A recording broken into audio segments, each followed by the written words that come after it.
Hello everyone, myself Vaibhav Verma and I am a part of Lexis and Company as a legal intern. Today I am going to talk about on a topic of divorce and its ground which comes under the Hindu Marriage Act 1955. Let's start with a firm introduction of divorce, that is what is divorce.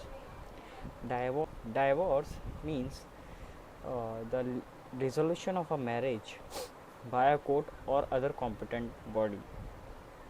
So we can say that in divorce there is separation of the parties, that is husband and wife.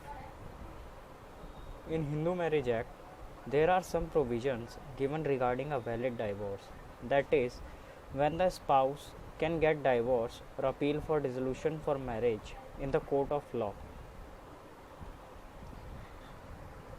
For the interest of society, the marriage or marital relationship needs to be surrounded by every safeguard for the cause specified by law. Divorce is permitted only for a grave reason, otherwise given other alternative. Hindu Marriage Act is based on the fault theory, in which any one of the aggrieved spouse, that is section 13 subclause 1, can approach the court of law and seek the remedy of divorce. Section 13 subclause 2 provides the ground on which only the wife can approach the court of law and seeks the remedy of divorce. Now let's see what are the grounds of divorce as per Hindu Marriage Act. Number 1 ground is adultery.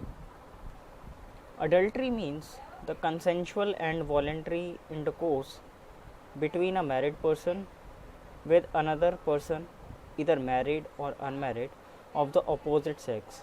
Even the intercourse between the husband and his second wife, that is, if their marriage is considered under bigamy, the person is liable for the adultery.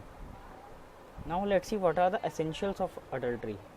Number 1 essential is one of the spouse involved in the intercourse with another person, married or unmarried, of the opposite sex. Second, intercourse should be voluntary and consensual. Third, at the time of the act, the marriage was subsisting. Fourth is, there must be sufficient circumstantial event to prove the liability of the another spouse. Now let's see second ground, that is cruelty. Cruelty includes mental as well as physical cruelty. The physical cruelty means when one spouse beats or causes any bodily injury to the other spouse.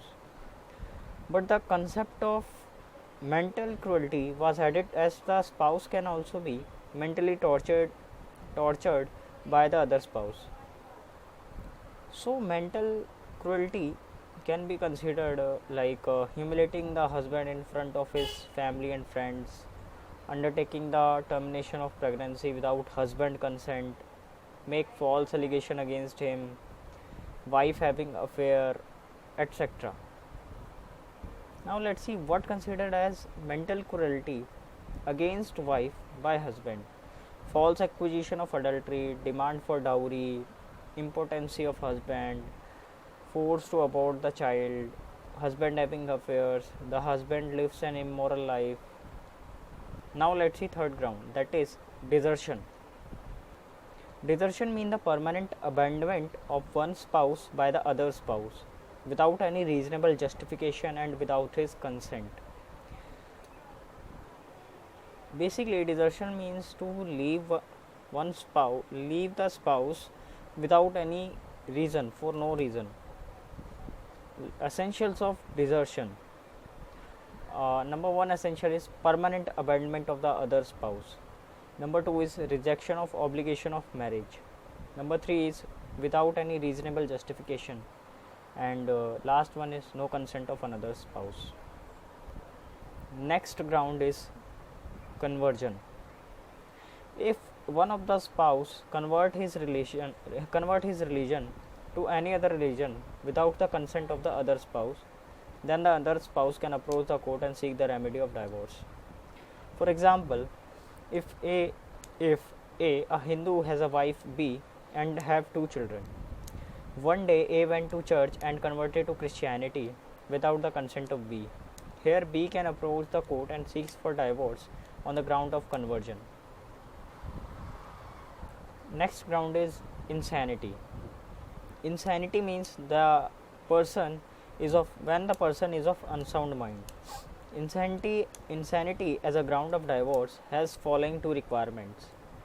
Number one is the respondent has been incurable of unsound mind, and the respondent has been suffering continuously from mental disorder, and to such an extent that the petitioner cannot reasonably be expected to live with the respondent. Next ground is leprosy. Leprosy is an infectious disease of the skin, mucous membrane, nervous system, etc. This disease is transmitted from one person to another.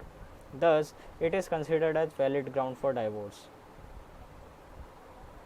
Next ground is venereal disease. Under this concept, if the disease is in communicable form and it can be transmitted to the other spouse, then this can be considered as valid ground for divorce. For example, A and B has been married on 9 September 2012. Later, A suffered from a venereal disease and it is uncurable. There are also a chance that B can also get infected by the disease if she lives with A. Here, B can approach the court for dissolution of marriage. Next ground is renunciation. It means when one of the spouses decide to renunciate the world and walk on the path of the God, then the other spouse can approach the court and demand the divorce. In this concept, the party who renunciate the world is considered as civilly dead. It is a typical Hindu practice and considered as a valid ground for divorce. Next ground is presumption of death. In this case, the person is presumed to have died if the family or the friend of that person does not hear any news about the person alive or dead for at least 7 years. It is considered as the valid ground for divorce, but the burden of proof is on to the person who demands the divorce. Now let's see another ground, another concept of divorce, that is divorce by mutual consent.